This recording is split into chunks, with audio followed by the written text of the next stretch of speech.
Hey everybody, you'll notice that I have a big fancy microphone and I'm recording not through my phone, so we'll see if this does any good.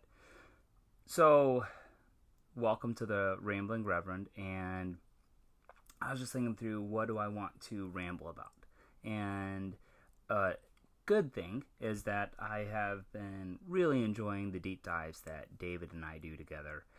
Super fun. Really actually hits the area that I enjoy a lot, study and looking into things like that.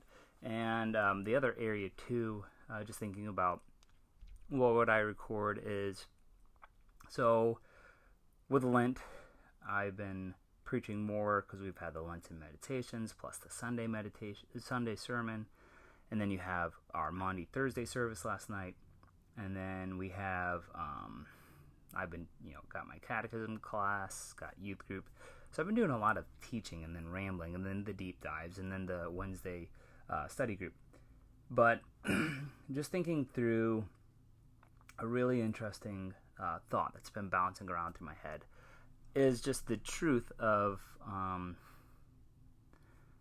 what a deep dive is. And a guilty confession, I enjoy doing deep dives. I enjoy looking at conspiracy things and all that jazz. Not a lot, but because it can be damaging to your soul. But I did not know what the term esoteric meant. And I know, surprising, but it's a term that I had not really heard used a lot until I came here to Maumee. And a few different people just were throwing around like, I know this is very esoteric, but, and then they started talking. And I'm like, what? I was thinking the term in my mind was existential, and existential means something that's more like around why am I here, how am I here, all those other things like that, and that's not what esoteric means. So I actually looked up what esoteric meant, and it is not quite something that is a conspiracy theory, but the closest, and it's not Gnosticism, which would be the ancient heresy of, in order to get closer to God, there's secret levels of knowledge that you need to have, and these are found by, separating your flesh and your soul. And then the other thing was like, well, is this like the Jewish practice of Kabbalah? And so I was like comparing the two definitions, and it didn't, but there's a big overlap. And this is where this week, with it being Holy Week, where we celebrate the resurrection of Jesus, you hear a lot of people making claims. And so for something to be esoteric, it just means it's a niche sort of specific or unique amount of information that not everybody has, and it's not readily accessible to everyone. And so you could argue that, like, anyone who has a graduate degree, it's sort of esoteric what they know because it's a higher level of study than the average person. And that's okay and that's understandable. But you hear a lot of conversation about, well, no one wants you to know this, or they're trying to hide. And there's a big overlap between esoteric thoughts and conspiracy theories, and this is where Holy Week really makes me think about it. Now, you'll have, I apologize, I just ate some pistachios and everything, and so if you notice I'm doing weird facial gestures, it's because you shouldn't eat food right before you record. Anyhow, so there's people who are very against anything celebrating the resurrection of Jesus because they claim, well, the ancient Christians didn't celebrate it, or we're not told in the Bible to do it. These are other little aspects, and you're like, all right, what are we doing? But then there'll be people who say Easter is just a 4th century or 5th century invention by Constantine and Eusebius, where they just took a pagan holiday with the Ides of March, and it was the celebration of Ishtar, or they'll throw out some pagan thing, and they'll say, well, see, your celebration of Jesus rising from the dead is at the same time. And you use things like eggs, which are fertility symbols. And if you look at any goddess sculpture from, the ancient times, they would have had a lot of symbols of fertility attached to it. So like, well, see this. And then a rabbit. Oh, obviously, this isn't attached to Jesus, because a rabbit was an unclean thing to eat. So they'll throw all these like jabs at Christianity, and they'll hint to things that are hidden or secret, and they'll say, well, the Vatican wouldn't want you to know these, or Christians just don't want you to know, and they'll make it sound like it's a cosmic battle or some big thing. It's an us versus them, and it plays on a psychology of trying to make you feel like a punk or a sucker because you fell for someone's lies. And the real people who are controlling everything behind the scenes, and then they'll say something. I want to acknowledge the fact that it's true that things are covered up, that things are hidden, and that large conspiracies have happened with governments or religious leaders, and it's not good. But that doesn't mean everything. I'm not sure I like this video recording, so I might go to a different method next time, but I'm going to stick it through to the end. It doesn't seem to always track everything. Anyhow, back to what I was saying. Just because there have been conspiracies doesn't mean that everything is a conspiracy. And so think about the psychology of, if you've been emotionally abused by someone in a previous dating relationship, it'll be hard for you to trust the next person because your base level of trust has been broken. If if the first time you've ever tried, or when trying new foods, if you don't like the things that people have given you, you'll think, well, I just don't like anything. I think about oftentimes when people try a foreign food from a different country, they might have a negative association with something. So someone might be like, I don't like to eat food from India because it's too spicy, because at one time they had really spicy curry. And it's like, well, not all curry and not all Indian food tastes that way. So whenever it comes to things that are religious, spiritual, Christianity, beware when people automatically are trying to play a psychological game, making you feel like you're just someone who's falling for all the other things that someone else has. So esoterica is this idea that there's this deep hidden knowledge, or there's this niche knowledge that someone else might not know. And so whenever it comes to Holy Week, you will encounter a lot of things that you just didn't know. Even if you grew up in church, depending on the church background that you grew up in, you might not know everything that someone talks about. And especially like as you interact with, if you grew up in a lower church background, like if you grew up a independent Baptist, or if you grew up inside of some fundamentalist circles, like you didn't do everything that other churches did. So then when someone starts talking about, well, Holy Week, this day this happened, this day this happened, and this, and then they also build on church tradition that goes back a long time. You might go, well, is this all just some weird thing? And so then someone comes along and goes, well, did you know that Easter is actually just a pagan holiday? You go, what? Like, how did I get tricked into all this? And so let's address a few of the things that people talk about with the whole Holy Week.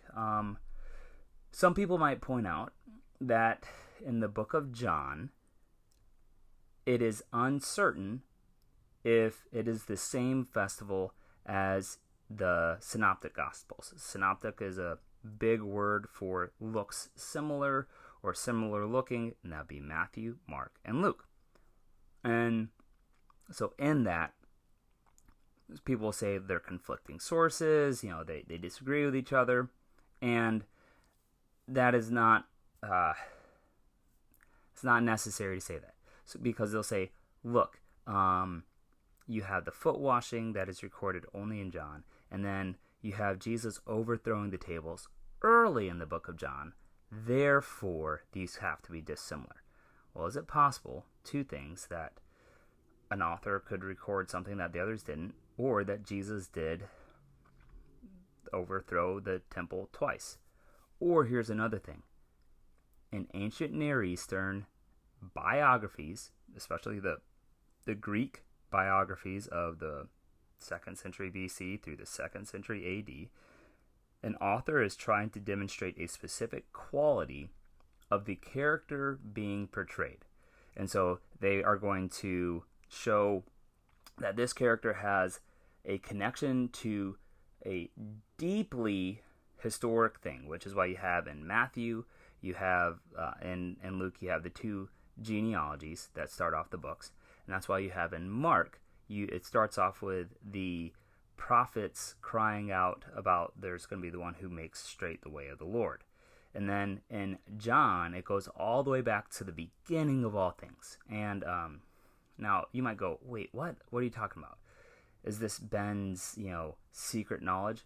No, if you were to look at historians who study the 1st century, they would talk about literary devices that 1st century biography writers used.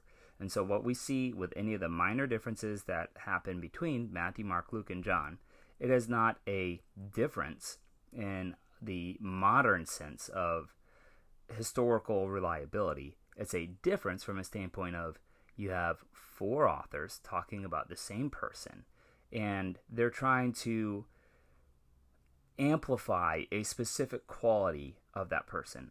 So just think about this. If you were to have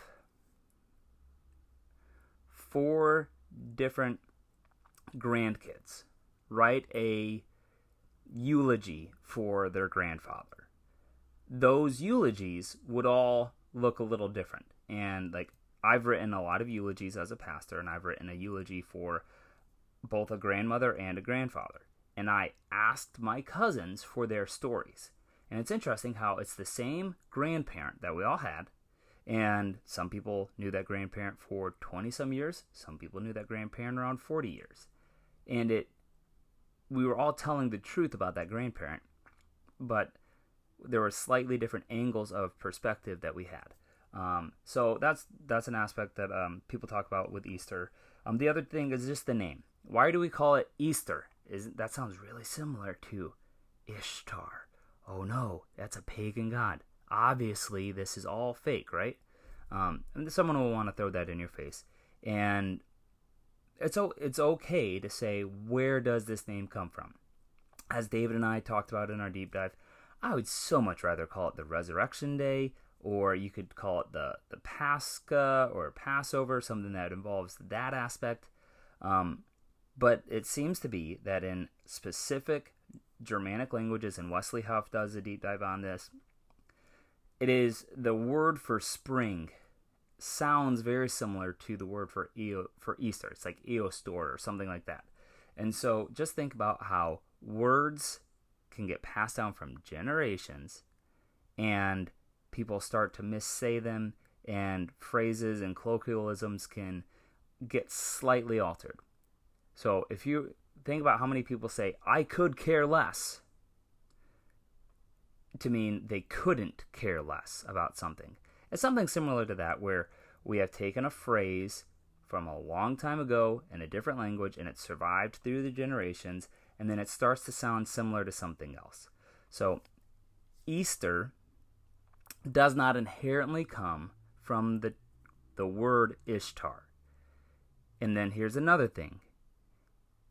Even if that word connection is there in one language, if you were to look at the other languages, for the places that celebrate the resurrection of Jesus, they don't have any linguistic connection to a pagan deity or holiday.